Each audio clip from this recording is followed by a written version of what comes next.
اما یبلغن عندك الكبر احدهما او کلاهما فلا تقل لهما اف. اگر پدر و مادرت یا یکی آنها در نزد تو به سنی کلانسالی رسند، برای آنها اف نگو. یعنی مفهوم ندارد. مفهومش این نیست که پدر و مادر حالی جوان باشند، حالی به 40 نرسیدگی باشند، یعنی حالی کبر سنی کلانسالی نرسیدند، یعنی برای آنها اف گفتن جایز است؟ نه. لیکن الله تعالی سنی کلانسالی را گفت برای آنکه غالبا فرزند که به سن 20 سالگی در آمد، پدرش هم الکی 40 می درآید. اکثر آدم ها پدرش هم که 40 به در آمد یا 40 گذشت، الکی این سنی سالی کلانسالی است و جوان هم عینی وقتی که به وای رسید، یک وقتی هست که نمیخواد پدر و مادر را گوش کند، میخواد هر چیزی که خودش میخواد همون اجرا کند. وقتی که پدر و مادر یک چیز میگد، برای فرمانی پدر و مادر معقول نمیشد براش، اوف میگد و از اوف هم بالاترش میگد. الله تعالی مثالی پسترین عملی بعد را ذکر کرد. فلا تقل لهما اوف، برای پدر و مادرت اوف نگو. در قرآن نیست که به پدر و مادر رو نزنید، به پدر و مادر داد نزنید، به پدر و مادر غضب نکنید. اینا در قرآن نیست. قرآن بسیار سخن عظیم هست، سخن معجز هست، جامع هست. فلا تقل لهما اوف، اوف نگو برای آنها.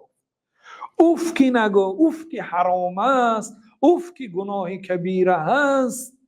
دیگر گناه ها من باب اولا، به طریق اولا ممنوع است. این بزرگی قرآن است. فلا تقل لهما اوف، برای پدر و مادر اوف نگو. اوف معناش یعنی من بیزار شدم از همین گپای شما، فقط همین گپا رو میگویید به همین معنا. اگر چه می لفظای تلفظ نکند اوف گفت، همین معنا رو داره. الله تعالی صراحتا که فلا تقل لهما اوف ولا تنهرهما، پدر و مادرت را سرزنش نکن، آنها را جان کرده نده، آنها را ملامت نکن. و قل لهما قولا کریما، بر پدر و مادرت قولی کریم بگو، سخن ملایم گو، سخن نیکو گو. واخفض لهما جناح الذل، با آنها قنات خاکساری کن، اخفض پست کن.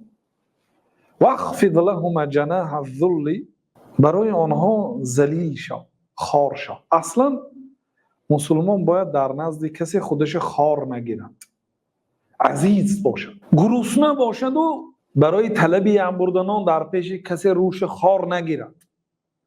او بعضی برادرها بعد نماز در مسجد ها میخزد، گدایی میکند، روش ذلیل میکند، خار میکند. چی یاردم کنید گفته روش چی میکند؟ خار میکند. این ممکن نیست. مسلمان هیچگاه روش به کسی خار نمیکند. مسلمان باید عزیز ماند. لیکن غیری پدر و مادر، واخفض لهما جناح الذل من الرحمه، بر پدر و مادرت قناتت پست کن، قنات خاکساری کن، کلانیگریت بر پدر و مادرت نکن. در زندان بودیم، قاعده زندان شهر خوجند همین خیلی بود که همین یک کارمند زندان که از در وارد شد باید همه از جا برخیزد. همه آدمی 73 ساله هست، 80 ساله هست، اکثری مردم 30-40 ساله هستند. به همین کودک 18 ساله که فقط در لباسش ترتنش همین لباسی کارمندان را دارد، برای همین لباس، یعنی یگانه فرقیتش از دیگرها همین است و خرد است. از در درآمد همه از جا میخیست. بعد همین آیت به خاطرم بسیار میآمد. بسیار آدم ها پدر و مادرش اگر در یک روز 10 بار در آمده بیاد 10 بار از جاش نمیخیزد، احترام نسبت دید. لیکن همین یک آدمی ناکس از در 10 بار در آید، 10 بار اگرچه 80 ساله هستید باید از جا بخیزید. اما بر پدر و مادر خود همین کارا نمیکنه. الله تعالی میگه که واخفض لهما جناح الذل، قنات خاکساری به آنها پست کن. یعنی به آنها خودت عزیز و کلان نگیر. هر چقدر برای آنها خودت خار گیری اجازت است برای پدر و مادر، بلکه امر است، فرمان است از بالای 7 قبض آسمان. واخفض لهما جناح الذل من الرحمه، مهربانی، قنات مهربانی برای آنها. مهربان باش و قل رب ارحمهما کما ربیاننی صغیرا و بگو که پروردگارا رب ارحمهما پدر و مادر مرا رحم کن، بر پدر و مادر من مهربانی کن.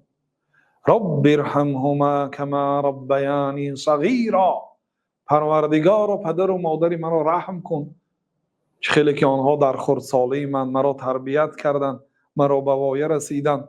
سپارشی الله تعالی برای مؤمن ها هست که در حق پدر و مادرشان این دعا را کنند، خواه در داخل نماز، خواه پیش از نماز، خواه بعد نماز، خواه در دیگر روزها، در دیگر وقتها. بنابراین علما گفتند که این دعا را گفتن برای هر یک بنده واجب است، خواه پدر و مادرش گذشتگی هست، خواه پدر و مادرش زنده هست. رب ارحمهما کما ربیاننی صغیرا، ای الله پدر و مادر مرا رحم کن چه خیلی که آنها مرا در خردسالی رحم کرد، تربیت کردند. سوره اسراء آیه 23 و 24.